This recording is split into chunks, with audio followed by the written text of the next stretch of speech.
Raider Nation, what's going on? It's Mitchell Renz here, host of the Raiders Report, with the Raiders news that you need to know today, because honestly, there was a lot of stuff that came out around the silver and black. I know it's been a little bit quiet for basically an entire week with the Raiders on a bye, but I'm telling you this right now, there is a lot to be able to get into. If you don't already subscribe, make sure that you click that subscribe button. If you want to know more about the Raiders, and if you want to know first everything going on around the Raiders, subscribe, follow me on social media. I promise you this, if you do both of those things there, you will know more about the Raiders than your friends, and you're also going to know what's happening around this team before your friends end up doing it. Probably the biggest news that came out today is Gardner Minshew was named the starting quarterback by Antonio Pierce, which it was reported by Vic Tafur yesterday that Desmond Ridder was expected to end up getting the starting job over Gardner. I think this is just another example of you got to take everything that a Raiders beat reporter says with a grain of salt, because just because they say it doesn't mean that it's going to end up being true. I talked about it yesterday on our show because we literally saw it. It said, quote, that Desmond Ridder is getting ready or expected to take the place of Gardner Minshew, who's already been benched 3 times this season. And what's kind of interesting about this is I don't know how I feel about the Raiders starting Gardner Minshew. And like AP said, what do we have to lose at this point? We're 2-7. I can make an argument sitting up here going that it makes sense to roll with Gardner because you paid him 2 years, $25 million.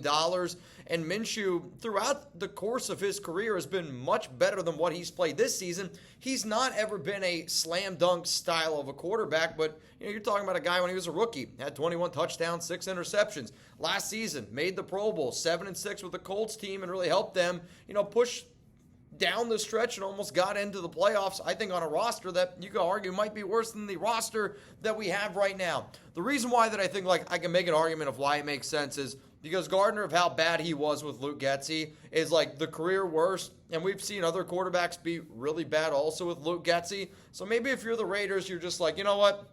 We think Gardner Minshew was the guy that we wanted to go out and get, and maybe now with the new OC and Scott Turner, because I'll tell you this, if they're going to go with the F it, let's let it fly mentality, Minshew might be the perfect guy for that. You might not get the perfect results, but you might get the F it, let's just sling the rock here a little bit.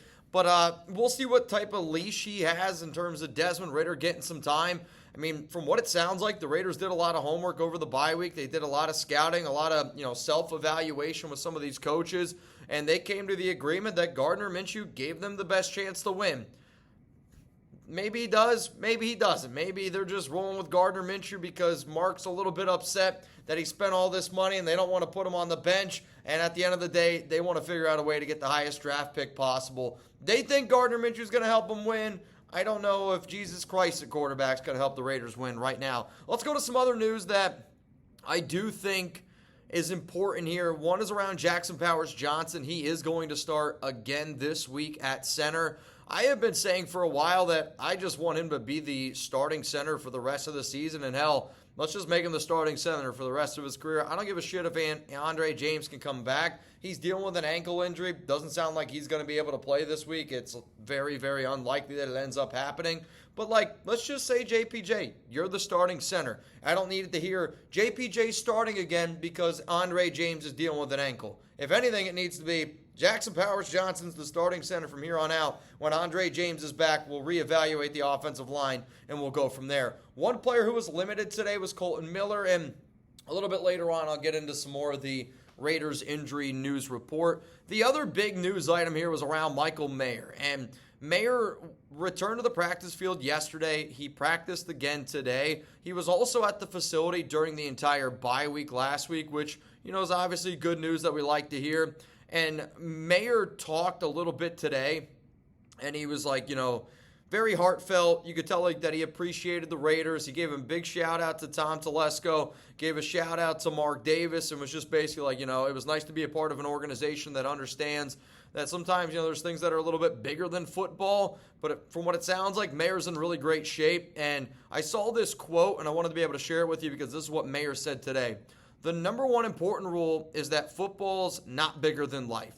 It isn't, and it never has been. I just needed to figure some things out. That's what I did. I'm on my feet again. I feel great. I'm sleeping well. I'm doing all the things that I need to be doing. So we know that, having Michael Mayer back, it's going to help out this offense. It is, and I'm intrigued to see what Mayer and Brock Bowers look like.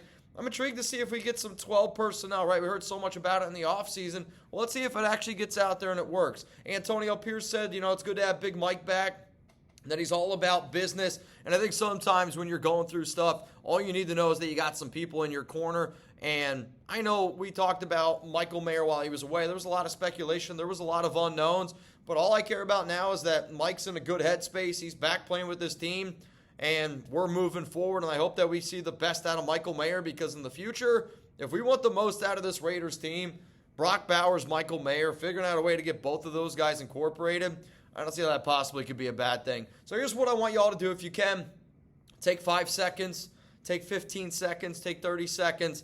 I want y'all to go down in the comments section and spam 87 down below. I'm going to give you a challenge, though. Whoever spams 87, whoever shows Michael Mayer the most love on today's show, I'm going to give you a special shout-out when we go live tomorrow, Thursday Night Football. Make sure you're tuned in. I got a hell of an outfit that I got to wear. Other news that I saw that ended up popping up today, which maybe some people saw, maybe some people didn't. It was kind of swept under the rug. Obviously, with the Raiders naming Scott Turner as their interim offensive coordinator. They also named Joe Philbin as their interim offensive line coach. But one of the things that was wondering was like, all right, well, Rich Scangarillo, he was fired. Who's going to be the new quarterback coach?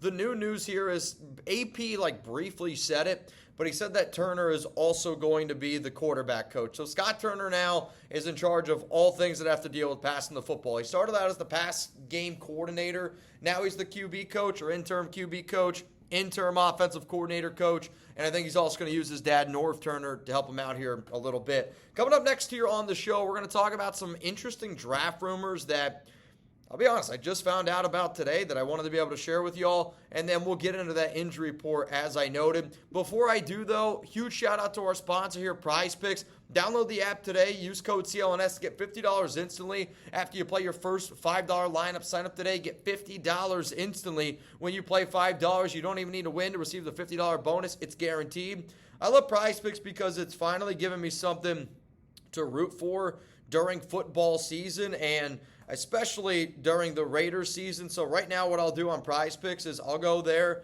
and I'll just pull up what some of the matchups or lineups are. So Alexander Mattison, rushing and receiving touchdown. If you think that he's going to score, that's a demon pick right now. You could go that. Brock Bowers is at 54.5 receiving yards, 5.5 receptions. I think is pretty interesting. A fantasy score for Brock Bowers at 12.5 fantasy points. Daniel Carlson, 6.5 fantasy score. I mean, there's a lot of different numbers out there. Jacoby Myers, 5.5 catches. But Prize Picks now also offers Venmo for quick and easy deposits and withdrawals into your account this sports season. Prize Picks is the best way to win real money this football season. Which players are going off, which players aren't. All you got to do is pick more or less. It takes less than 60 seconds in order to do that to win real money all season long on Prize Picks. So one more time here, the link's in the comments. It's also in the description. Download the app today. Use code CLNS to get $50 instantly after you play your first $5 lineup. Prize Picks, run your game. And because I like to see where the nation's at, I like to see what you guys are thinking about. Right now, as it stands on Prize Picks, Jacoby Myers is more or less 58.5 receiving yards. Let me know down in the comments what you would go with, more or less. With Gardner coming back, I do anticipate that they're going to try to figure out ways to get Jacoby integrated, but I also think they're going to try to figure out ways to get Michael Mayer and Brock Bowers going. Don't get mad at me. I'm just going to go with the less because I've won more money on Prize Picks when I go offense for the Raiders and go anything less. That's just the truth, and I don't think that that's that hard to believe. All right, let's get into some of the injury news that came out today around the Raiders and also the Miami Dolphins. The players that were on the Raiders injury report were Jacorian Bennett, though he was practicing full with a hip. Harrison Bryant did not practice with that ankle injury. Crosby was a full participant today. Nate Hobbs and Andre James, both with ankle injuries, both did not participate. Andre James is not going to play this week. Nate Hobbs still up in the air. I have no idea on that one. Michael Mayer practicing full. Jacoby Myers practicing full, dealing with a hammy. Miller limited with that ankle. And then Parham, Andres Pete, Robert Spillane all practicing full today. And then the last one was ankle injury for Cody Whitehair. He did not participate. If I was to guess, the Raiders' offensive line is going to look like Kolton Miller, Jordan Meredith, Jackson Powers-Johnson, Dylan Parham, and then DJ Glaze there on the right side. For the Miami Dolphins, they got a lot of guys that did not participate today. Teron Armstead, their starting offensive tackle. Calais Campbell, defensive tackle. Kendall Fuller, corner. Tyreek Hill, wide receiver. Robert Jones, offensive lineman. Jordan Poyer, safety, all did not participate. Alec Ingold, shout out to one of the GOATs. He was limited today with a calf injury. Isaiah Wynn, he was limited today with an injury. And then they had a bunch of other guys that were full participants, so maybe not all much to talk about there. The next thing that I wanted to be able to get into here was a report, or maybe a rumor, if you will, from Hondo Carpenter, because anytime that I get information, I try to share it with you guys. And when I get information that I've never gotten before and I see it being put out there by other people, I'm like, oh, that's interesting. Like, let me read into it. And I know that Hondo's not somebody that puts out fake information, so that's why I wanted to talk about it here. And I thought it was intriguing because, like I said, I haven't heard about it, and Hondo's putting it out there into the universe, so I wanted to say and kind of talk about what Hondo put out there. So here's the quote, and it's in regards to the NFL draft, and it's in regards to around maybe certain positions that the Raiders could potentially be targeting in the 2025 NFL draft. So here's the quote. I'll tell you something interesting, and this may surprise you a little bit. I'm hearing a lot of attention on a couple of linebackers. I think it's very interesting, and you can tell a lot about a team and where they're going by where they put their resources, which is, I totally agree. It's another way to maybe say where there's smoke, there's fire. So scouting, I'm hearing a lot of quarterbacks, obviously. I'm hearing specifically on a couple of linebackers, offensive linemen, a lot of different areas. But if I was to say the position I'm hearing about the most at this point, quarterback, makes sense. Offensive line, makes sense. Linebacker, though, not that it doesn't make sense because Divine Deablo and Robert Spillane are both going to be free agents. But what I'm saying is if they're investing a lot of the resources in these departments, that could mean that the Raiders might not bring back Robert Spillane and might not bring back Divine Deablo. I'll be honest, I'll be shocked if they decide to bring back Deablo, who's going to be a free agent this offseason. But the one that I'd be more curious about is Robert Spillane. Spillane is going to be a free agent this offseason. He's a captain. He wears the green dot. Very well respected in that locker room. Very solid player since he signed that deal with the Raiders. Quite frankly, it shocked me. I think a lot of Raider Nation and the entire NFL world. The reason why I'm interested in this, though, is if the Raiders are allocating a lot of their draft scouting resources to scouting the linebacker position, that could be a little bit of a telling tale of, all right, we might not bring back one, we might not bring back both of these guys. Because if you're going to invest your resources, again, the most heavy resources in linebacker, that guarantees me that both of those guys aren't coming, or at least one of those guys isn't coming back. Both of them coming back is 0% chance of that happening. Reminder, the Raiders drafted Tommy Eichenberg last year in the 5th round out of Ohio State. They like him a lot, and maybe they want to use him as a starting linebacker. I kind of figure that they would go with a Eichenberg, Robert Spillane type of duo, but it could also be, if you were to look at the type of linebacker Robert Spillane was when he was first coming out of college, it looked a lot like Eichenberg in terms of a guy who's not super athletic, but just is always around the football, and he's a hell of a football player, and he makes your entire team better, and you might not know how, but he's just always in the right spot at the right time when it comes to tape. And that's kind of what Eichenberg does. Needs to get better in coverage, but Spillane, he also got better in coverage. But, outside of that, Amari Gaynor is a little bit of a question mark here. Luke Masterson, he's not going to be back. But the Raiders, for them to allocate a lot at the linebacker position, Antonio Pierce is obviously a linebacker coach and linebacker head coach, former linebacker. All I'm saying is I think I'm going to do a video, which maybe it'll come out tomorrow, maybe it'll come out on Friday, around some certain players at the linebacker position that the Silver and Black could potentially be looking at, or maybe just players in general, the top 5 at quarterback, offensive line, linebacker. If you guys like that idea a lot, hit that like button right now, and I'll try to judge if you all think that that would be a good idea or not. But I saw that quote, wanted to be able to share it with you all because it's not something that I have heard, and it's kind of telling if they are putting a lot of resources into going out and scouting linebackers that it might be telling of Divine not coming back, Robert Spillane potentially not coming back. All right, y'all, I'm going to get on out of here. Appreciate everyone always tuning in. Hopefully you enjoyed the news today. Really happy that Mayer's back. Am surprised that they're rolling with Gardner Minshew, but as AP said at this point, I don't really know what we have to lose. I'm going to be honest with y'all. I am super excited for our show tomorrow, Thursday. I got to wear a Runaway Bride outfit, which is probably going to be the weirdest outfit I've had to wear, especially if I have to do my IG walk home. Also, I'll say this. On Sunday, I have been somebody where I've been on the fence of, do I want to root for the Raiders to get the number 1 pick? Do I want to root for the Raiders to win? And I'm just going to tell you all that now, I'm not going to sit up there and go, yes, Dolphins just scored a touchdown, or dang it, the Raiders just got a first down. But the entire time that I'm going to be up there, I'm going to be a little bit of sarcastic Mitch, but I am going to be rooting for the Raiders to go out there and compete. But ultimately, them winning hurts us in the long run.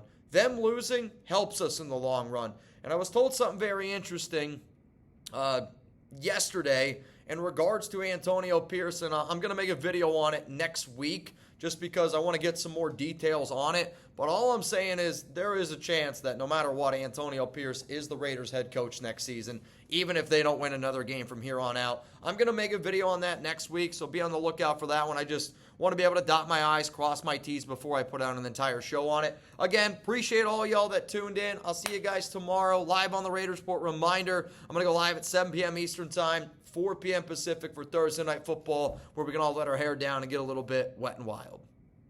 If you're looking for more videos around the silver and black, make sure you click the subscribe button right here. We're pumping out content literally every single day. We do interactive shows, and I don't think that there's anybody that keeps you more up to date than the Raiders Report. If you want even more videos, you can click this button right here. I got you covered. And then if you're looking for even more content on top of that I made recently, you can also click this button right here.